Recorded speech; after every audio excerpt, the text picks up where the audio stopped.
Sisterhood Shabbat. It is wonderful to see everyone here in person and welcome those who are joining us virtually. Last year, Sisterhood Shabbat was virtual. This year, it feels so good to be here in the sanctuary praying together.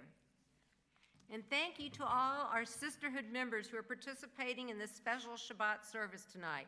I am sure you will agree with me and Vicki that our Sisterhood family truly does shine. So as we begin to meet in person again, Sister is working hard on a number of new and exciting programs.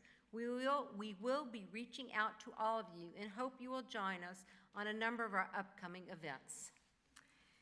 Tonight, we are honored to have a very special Sisterhood member, Marilyn Hassid, speak to us about the evolution of sisterhood and vision for the future. As a pillar of the Houston Jewish community, Marilyn needs no introduction. So now please join me in welcoming my dear friend, Marilyn Hassid.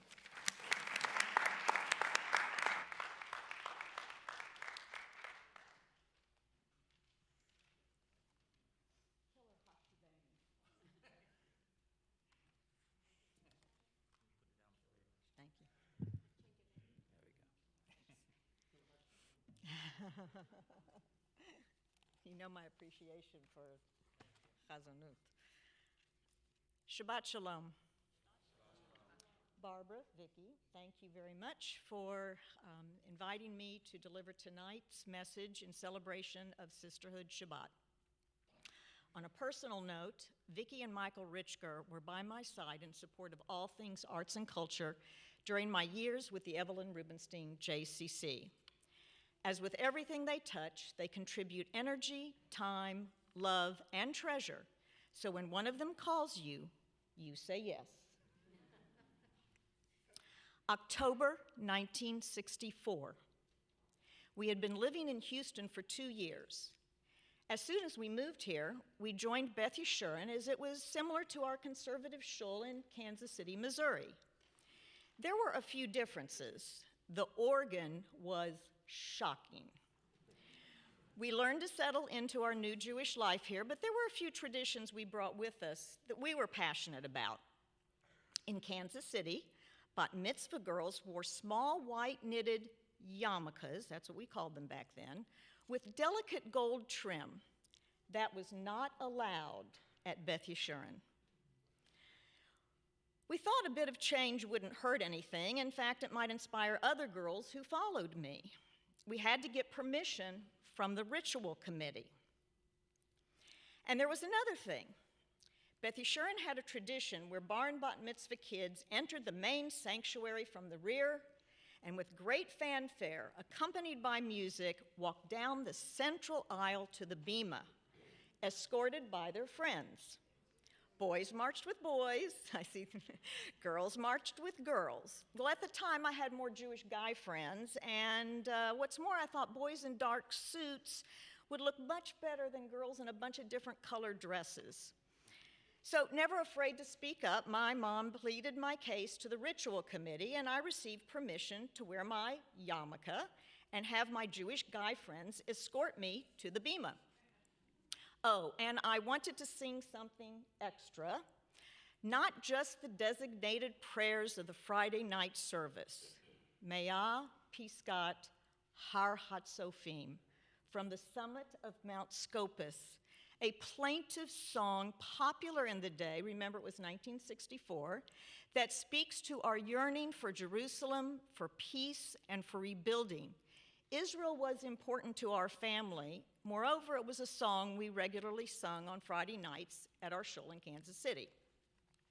Now, fast forward to 1974, I don't remember the Torah portion, but Barbara Pillar, may she rest in peace, a fellow teacher here at the day school, and I were the first women to read from the Torah at Beth Yeshurun, which, to think of it, was a bit funny since the Religious Law Committee of the conservative movement had approved women being called to the Torah in 1955.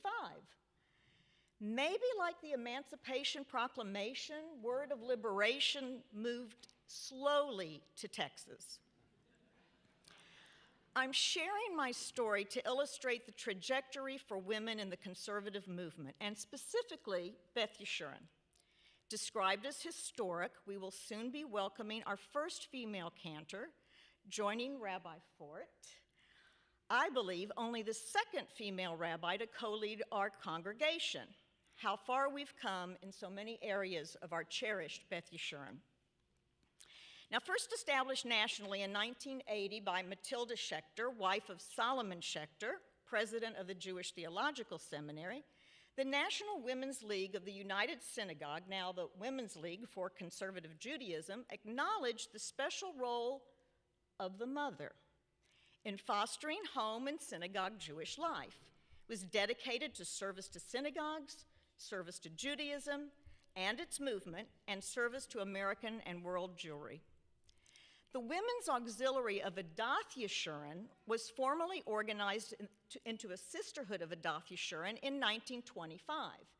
And then with the merger of Adath Yeshurun and Beth El, our sisterhood has been the lifeblood of Beth Yeshurun since 1945, when its first recorded president, Morel Gaber, took the helm. Now, although today we might tweak the wording a bit, the original mission is pretty much the same, and there's nothing wrong with that. How that mission is expressed has changed and continues to change as the role of women in synagogue life and life in general changes.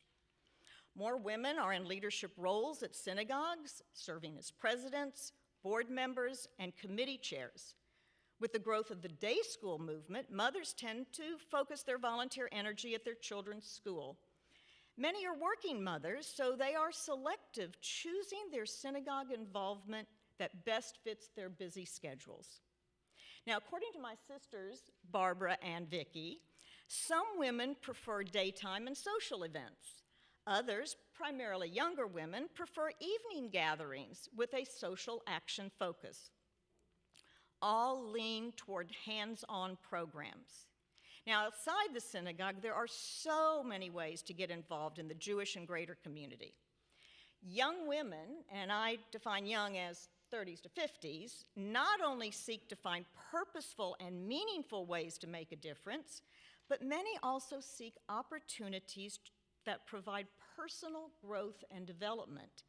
Think mentorship and leadership. The vision and mission of Beth Yeshurun Sisterhood was updated 6 years ago, and it states, through education, service, and practice, the Sisterhood will do our best for our synagogue to maintain our Jewish traditions, heritage, and values now and for future generations, while balancing health, family, work, and community. Its mission is to connect women of Congregation Beth Yeshurun as they work, learn, and grow together through Jewish programs, worship, and fundraising to strengthen and perpetuate Jewish family, synagogue, and community life to realize the vision of sisterhood.